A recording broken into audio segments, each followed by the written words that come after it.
This was a South American war between Bolivia and Paraguay. They are both highlighted in the map below with a black rectangle.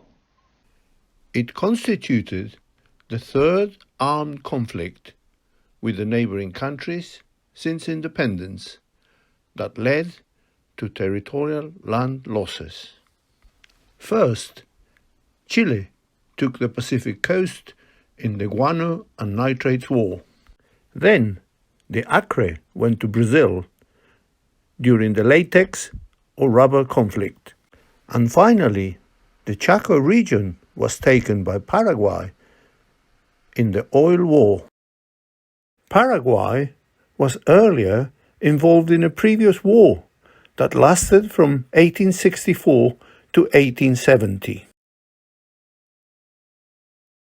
Its neighbors, Brazil, Argentina, and Uruguay, quarreled over lands that were mostly uncharted or unknown. Paraguay lost the shaded territories to Brazil and Argentina. In total, about 140,000 square kilometers or 54,000 square miles were affected. The Gran Chaco contains South America's second largest forest, a bioregion home to jaguars and giant anteaters. This area of southeastern Bolivia is densely covered by tropical forest and populated by various indigenous tribes. Neither Bolivia nor Paraguay were able to agree on a common border. Landlocked Bolivia decided to push across the Chaco to reach the Paraguay River, from whence it could access the sea.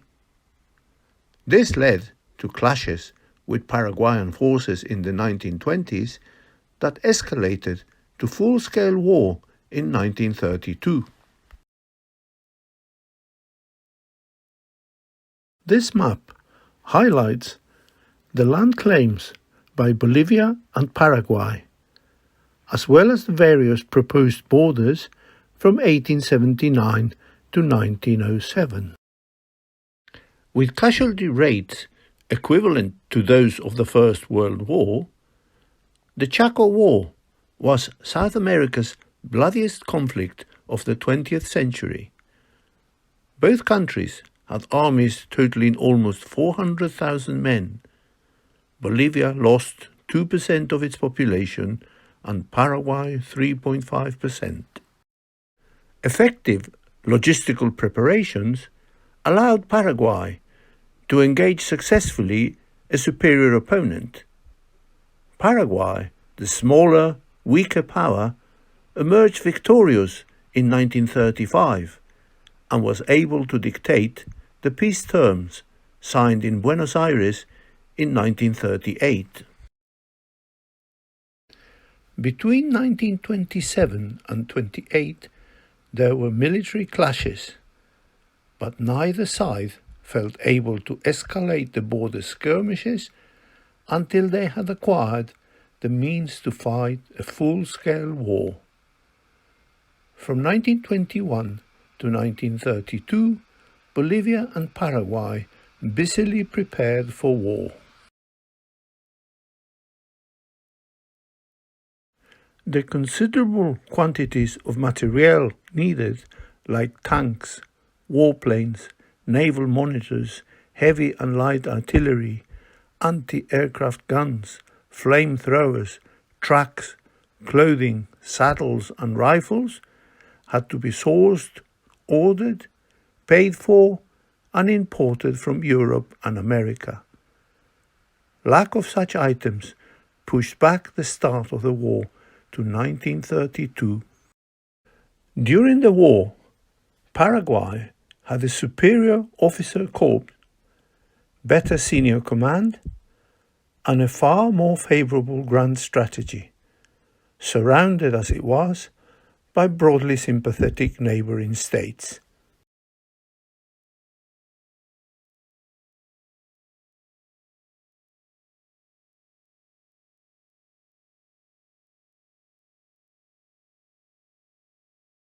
By contrast, Bolivia had a chaotic internal political system, weak military command at all levels, a poorly motivated army with low morale, and was isolated internationally.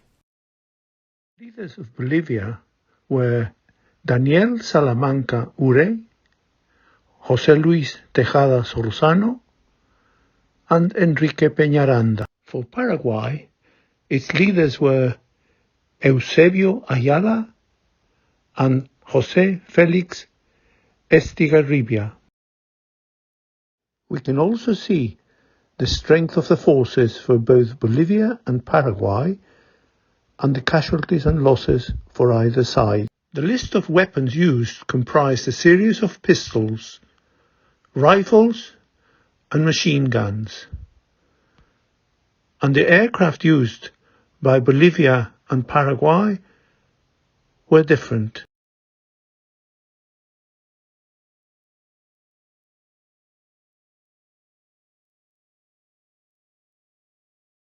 Bolivia's aviation corps had 49 aircraft, including 28 combat airplanes.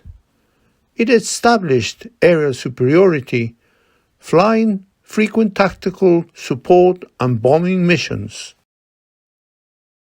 Paraguayan naval aviation conducted the first nighttime aerial bombing in the Americas with the Maki M18 against Bolivian positions in the northern front.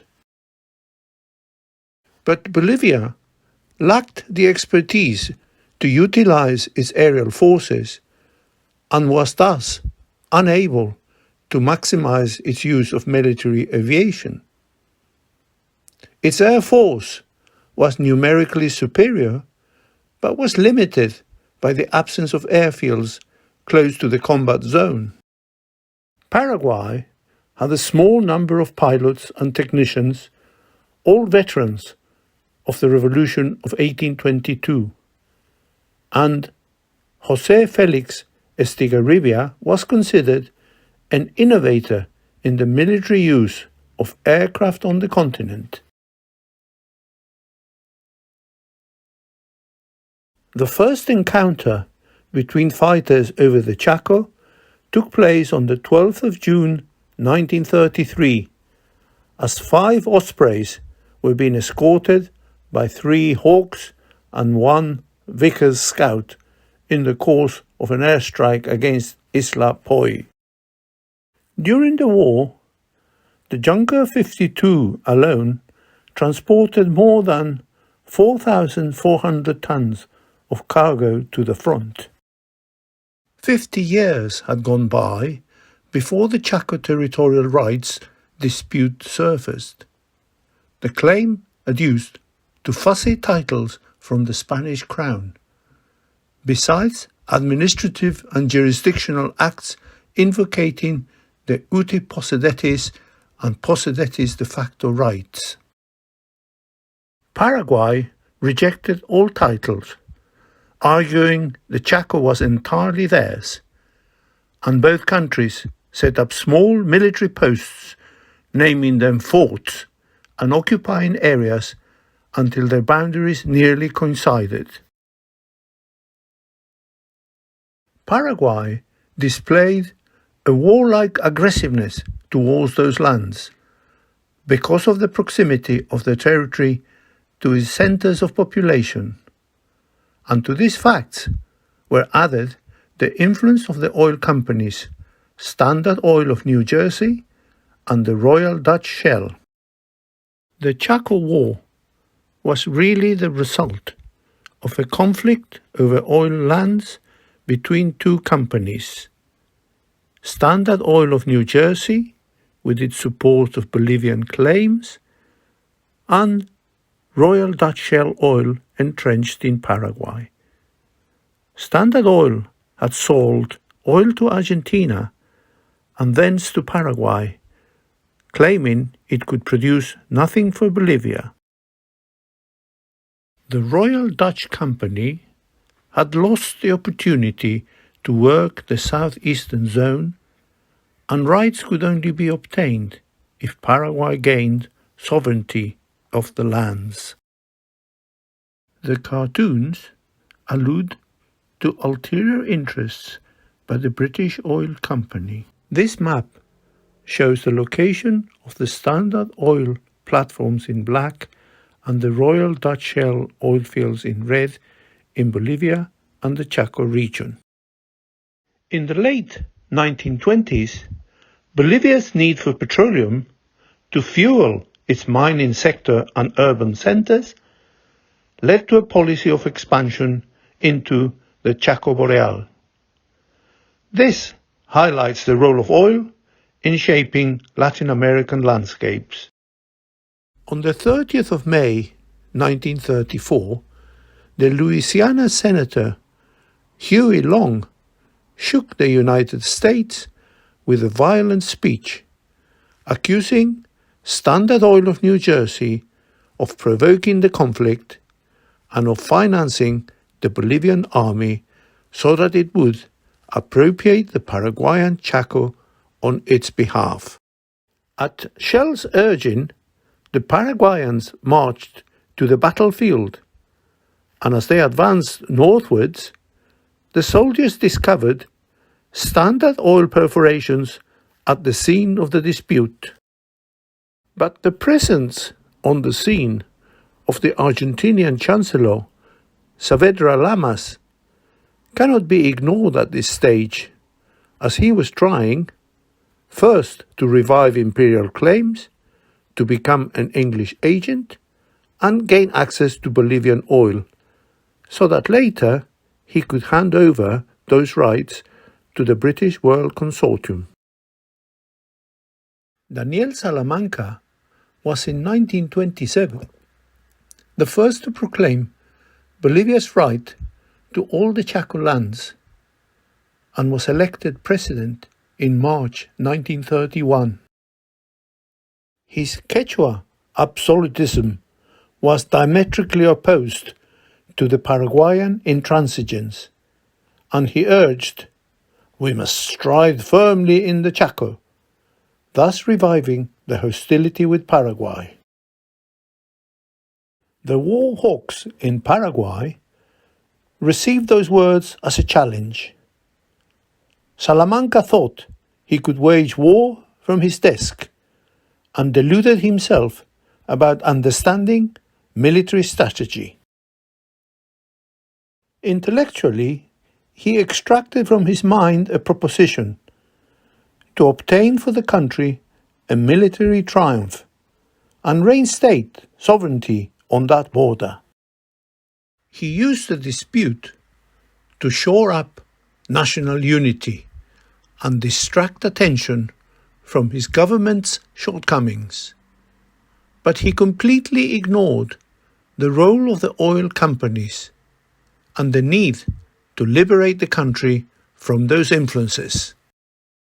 Instead, he felt capable of restraining the small Paraguayan panther, or little devil as he called it, completely sure to gain for Bolivia its first international success after 2 previous lost wars.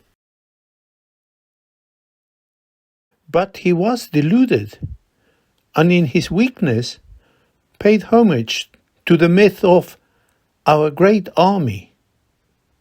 Inspired by history, he exalted the value of war, saying, "War is the forge, where the soul of countries is tuned."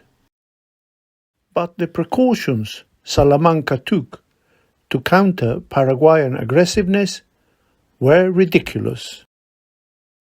His ministers, José Gutiérrez, Joaquín Espada, and Demetrio Canelas, provided him with marvelous details.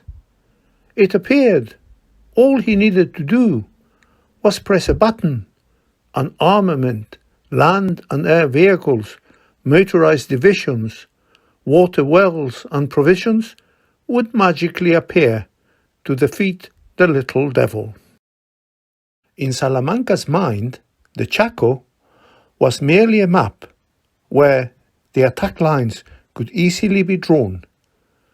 He reduced the distances according to his map and did all his calculations considering he could commandeer the required vehicles, and the rest would be up to the endurance of the soldiers. Machiavelli describes three types of leaders. 1. The one who understands the problem. 2. The type who understands explanations. And 3. The one who does not understand the problem. President Salamanca was a subtype that wants no explanation of the problem because he presumes to know everything. It was under this despotic ignorance that the war was conducted. War started on the 15th of July 1932 by a Paraguayan attack onto a Bolivian garrison at Laguna Chuquisaca. Salamanca then ordered to attack the Paraguayan forts Boquerón, Corrales and Toledo, ignoring the advice of the army chiefs Osorio and Quintanilla that 2 months were needed to gather the forces and assure victory. Salamanca ordered Quintanilla to be in the Chaco within 24 hours, saying, "Obey the order, and if there is merit, it will be yours, but if there are responsibilities, they will be mine." Racially and culturally, the Paraguayan army was practically homogeneous. Almost all of its soldiers were European Guarani mestizos. In contrast, Bolivia's army consisted mostly of Andean aboriginals of Quechua and Aymara descent. The lower-ranking officers were of Spanish or other European ancestry. And later, the appointed army commander-in-chief was Hans Kunt, a German national. The Bolivian army was also organized by caste. Whites were officers, mestizos took the sub-officer roles, and the Indian aboriginals constituted the troops. There was also a high degree of corruption and incompetence in the high command. At the start of the campaign, the calculated objectives of Salamanca were fulfilled. The 4th Division easily took the forts of Boquerón, Toledo and Corrales, as they were only precarious Paraguayan outposts. But ignorance about the Chaco made him suppose they were decisive locations for the control of the zone. But the expectancy of future Bolivian gains was then beginning to fade, as Paraguay mobilized its army and showed its better disposition to jungle warfare by recapturing Bolivian posts and ended attacking Boquerón. The commandeered vehicles were not sufficient, and difficult roads full of mud and sand pits did not help. The Chaco seemed bigger than the map area, and Salamanca's logic was not the same as logistics. The route had 14 stages, and when Salamanca was told that to reach the Chaco 6 months were needed, he said, "Let's live 6 months before." The supply route over various types of terrain had 14 points, started in La Paz, Villazón, Tarija, Entre Ríos, Villamontes, de Aubigny, Esmeralda, Vallivian, Toba, Muñoz, Saavedra, Alihuata, Arce, Yugura and Boquerón. The larger map shows the landline route to the Chaco. Notice in the smaller map how Bolivian railways were only present in the west and used to transport mineral ore to the Pacific ports for export. Paraguay instead had a 146-kilometer long railway line from the Paraguay River to the heart of the Chaco, a vital route for their troops during the Battle of Boquerón. Also, Paraguay had the advantage of transporting its army in large barges and gunboats along the Paraguay River to Puerto Casado, and from there directly to the front lines by railway.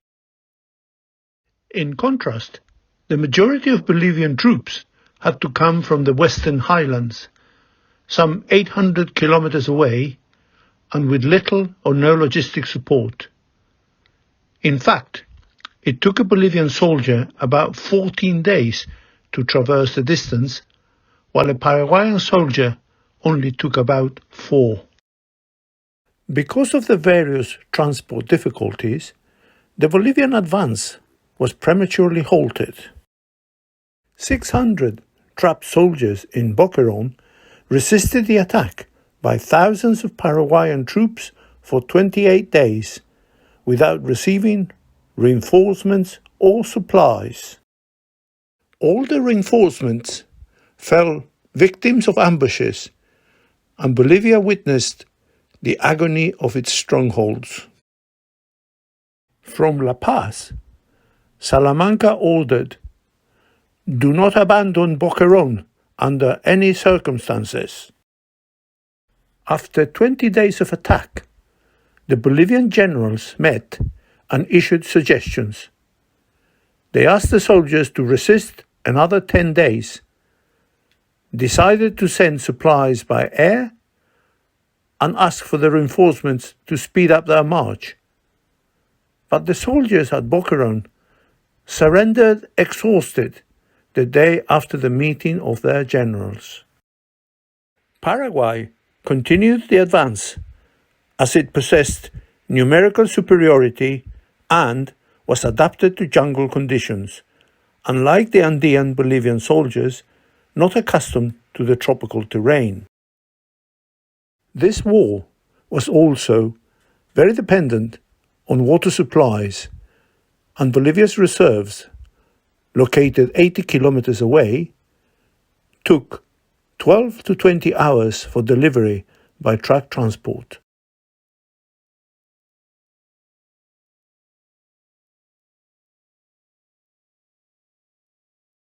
During the first days of the war, it appeared Bolivia would swallow Paraguay, and Saavedra Lamas, the Argentinian chancellor, ventured to declare on the 3rd of August, "The other 19 non-contending American states will not recognize territorial conquest made by force."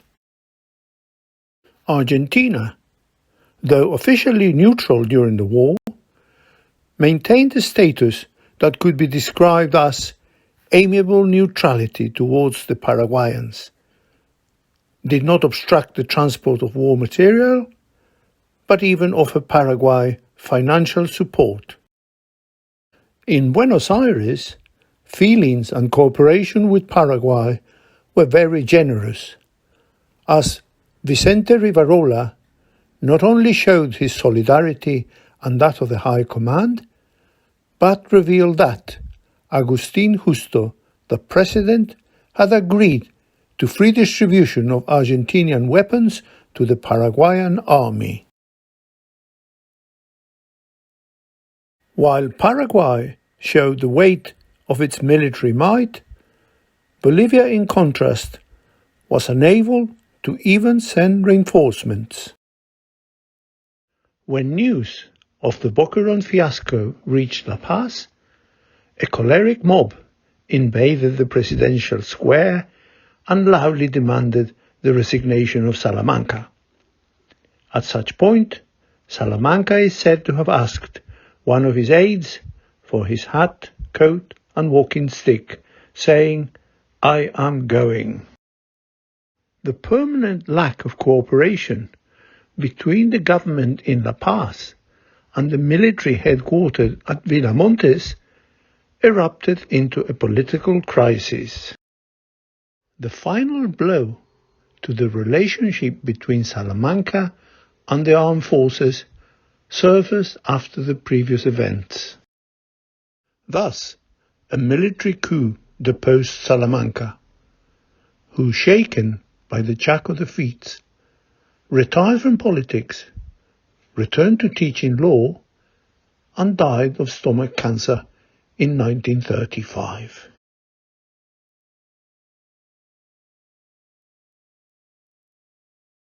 During the next Battle of El Carmen, the Paraguayan army, by able tactical maneuvers, captured 3,000 Bolivian soldiers, leaving the Bolivian army with an almost impossible gap in the front lines, and posed a political crisis for the government. Soon after Salamanca's removal, the conspirators Peñaranda, Sanginés, Rivera, Rodriguez and Bush, joined by 14 other officers, deliberated on how to take power while maintaining a veneer of legality. With the fall of Salamanca, the war ground to a halt, and the blame fell on Standard Oil. The military then resolved Vice President José Luis Tejada should assume the presidency to oversee the conclusion of the war.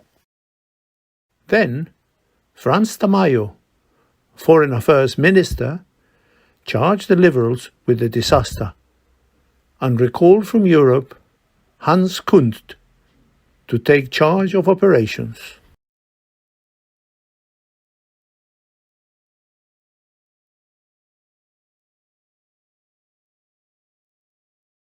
The Bolivian army at such point started the counter-offensive, but hit severe difficulties at Nanagua. In July, Kundt, still focusing on capturing Nanagua, launched a massive frontal attack. Kundt had prepared for the attack using artillery, airplanes, tanks and flamethrowers to overcome Paraguayan fortifications. The Paraguayans, however, had improved existing fortifications and built new ones, while the Bolivian two-pronged attack managed to capture parts of the defensive complex. This was soon retaken by Paraguayan counterattacks.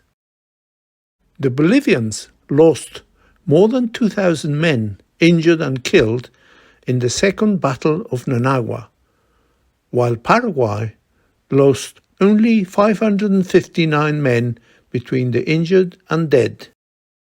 The failure to capture Nanagua and the heavy loss of life led to criticism of the Bolivian High Command. The defeat seriously damaged Kundt's prestige. In September, he resigned his position as Commander-in-Chief, but his resignation was not accepted by the President. Nanagua was a major turning point in the war, as Paraguay regained the initiative that had been with the Bolivians since the beginning of 1933. Paraguay, in a pincer movement, captured a regiment at Alihuatá, when Kundt did not consider retreating. On December the 8th, 1933, 2 divisions were taken and 7,000 troops captured. Colonel Enrique Peñaranda fled the scene with his close aides.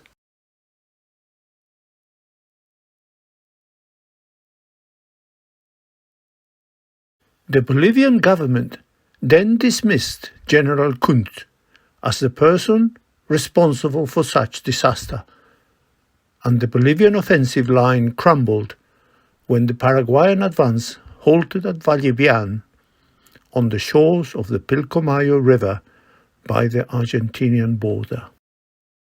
The Bolivian army reorganized in 1934, but in May, the Paraguayan vanguard that had infiltrated the flanks fell into a trap at Cañada's strongest and lost 2,000 troops. But the third great disaster of the war was when the Bolivian 10th Division was defeated at Cañada el Carmen. Major Celso Camacho was captured with all his war plans. The Bolivian line collapsed completely as it could not even count on the support of the cavalry. This turned out to be another disaster because of the high number of soldiers taken prisoner, killed, or disappeared. After the collapse of the northern and northeastern Chaco war fronts, Bolivian defences focused on the south of the country to avoid the fall of their war headquarters supply base at Villamontes. On April the 15th, the Paraguayans punched through the Bolivian lines on the Parapetí River, taking over the city of Charagua.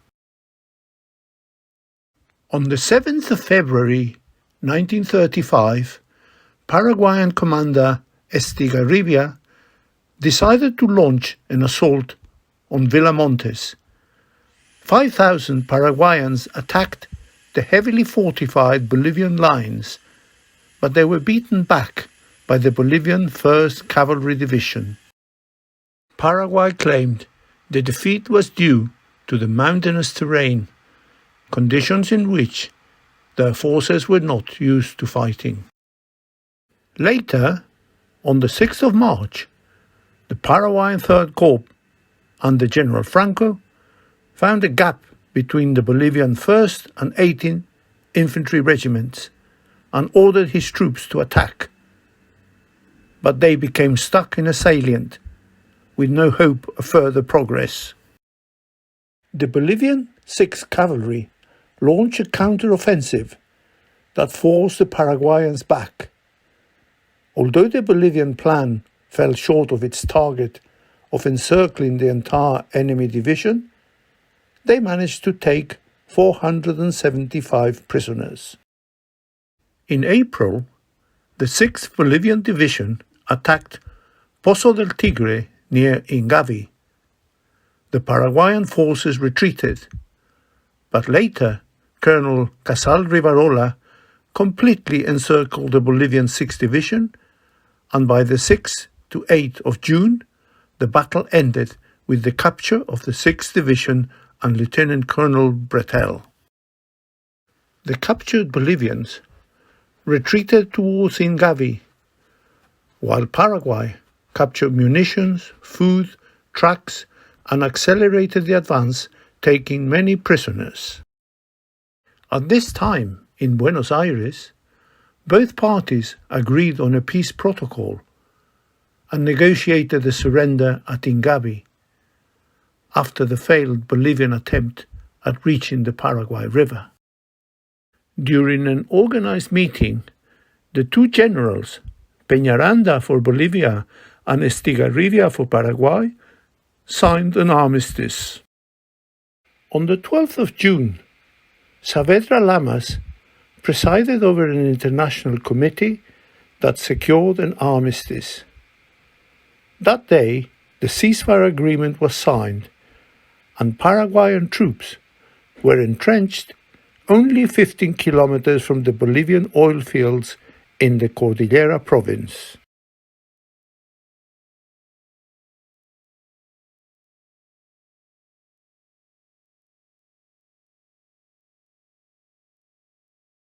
In August, the Bolivian General Toro suggested an amicable settlement, as the prospects of the campaign were going to be a bloody butchery, because, added to illness and lack of supplies, the future prospect was bleak. But Toro's plea was not considered. The Chaco War was the first Latin American conflict in which aircraft were used. Bolivia's air force was numerically superior, but was limited by the lack of airfields close to the combat zone. At that time, Bolivia possessed one of the greatest air forces in the region. However, this fact didn't prevent its final defeat, because it lacked the expertise to utilize those aircraft and gain from their air superiority. Given the potential of the Bolivian Ospreys, Lieutenant Colonel Bilbao Rioja ordered the aircraft to conduct aggressive patrols over the Chaco and to use the Air Force to bomb the Paraguayan base at Puerto Casado, as this was the main point of entry to the Chaco's conflict area. The first encounter took place on the 12th of June 1933, as 5 Ospreys, escorted by 3 Hawks and 1 Vickers Scout, carried an airstrike against Isla Poi, and the Bolivians lost at least 1 Vickers Vespa due to anti-aircraft fire. During the Battle of Boquerón, both sides carried out air attacks in support of ground troops. Paraguayan Potters 25S, escorted by Wiebold 73 fighters, carried out 12 bombing raids. Paraguay also used the radio-equipped Potters 25S to direct artillery fire from the Schneider 75mm batteries. Earlier, in December 1932, Bolivia also received from Germany 3 Junkers Ju-52, bought by Bolivian tin tycoon Simón Patiño.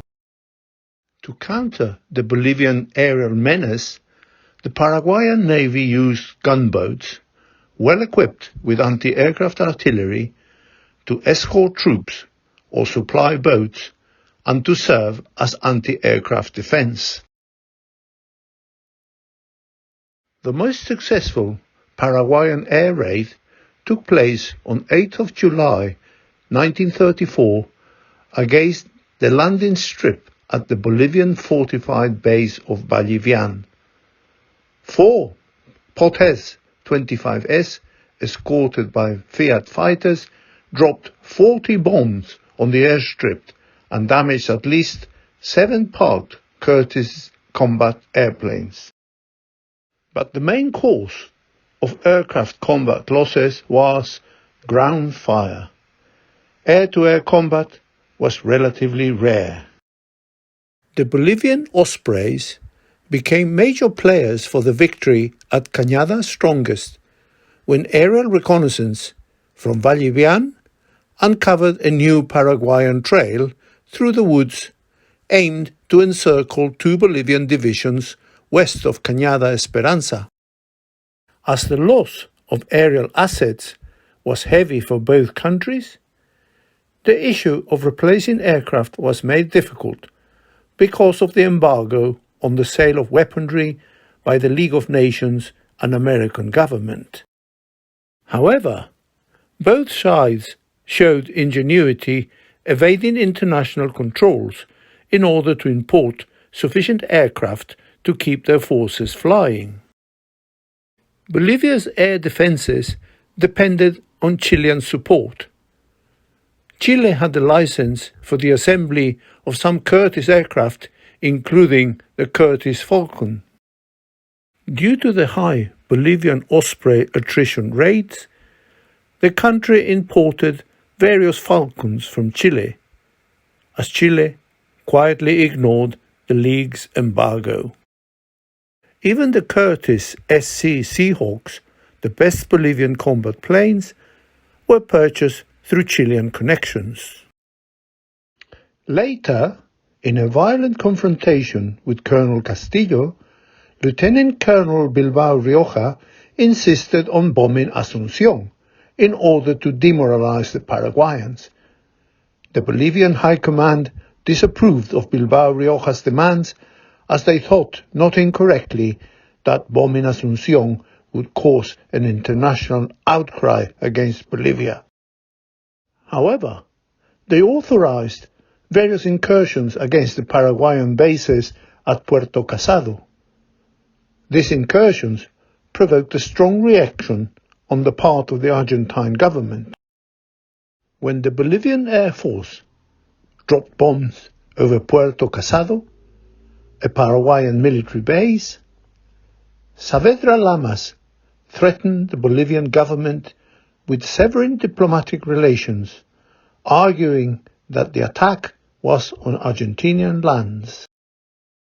After the air strike on Puerto Casado in 1933, Argentina told Bolivia that it would not tolerate further attacks on their civilians, implying that they might be inclined to support the Paraguayans if such attacks continued. Faced with such dilemma, Bolivia was forced to discontinue aerial attacks. So, from this point in the campaign, the Bolivian Air Corps was used primarily for reconnaissance missions on the front lines.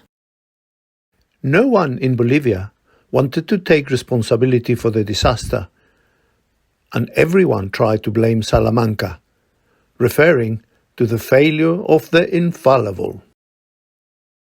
The Chaco dispute was brought before an arbitration panel consisting of members from South American countries. The arbitration panel awarded 75% of the North Chaco to Paraguay and the rest, 25%, to Bolivia. The Chaco ceasefire was signed in June 1935, and the government of Tejada Sorzano tried to appease all new social movements. In 1937, after the war, the assets of Standard Oil were confiscated and the Bolivian Oil Company was created. As mentioned, the war ended through foreign mediation.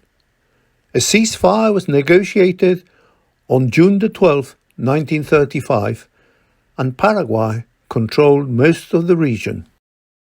Victory was recognized in a 1938 truce signed in Buenos Aires, Argentina, and approved via a referendum. Paraguay was awarded 3/4 of the Chaco Boreal, 20,000 square miles, or 52,000 square kilometers. It was a costly victory for Paraguay, and a cheap one for Argentina, whose diplomacy won her the major credit for the final settlement. Paraguay won the war due to adequate preparation and planning. These were key dynamics that facilitated the triumph of a financially and economically weak state. Paraguay had prepared logistics to fight a long war. Its policy of multi-sourced arms buying before the war provided the right mix of weaponry that equipped the army, who moved rapidly by river, rail, and foot to the Chaco front.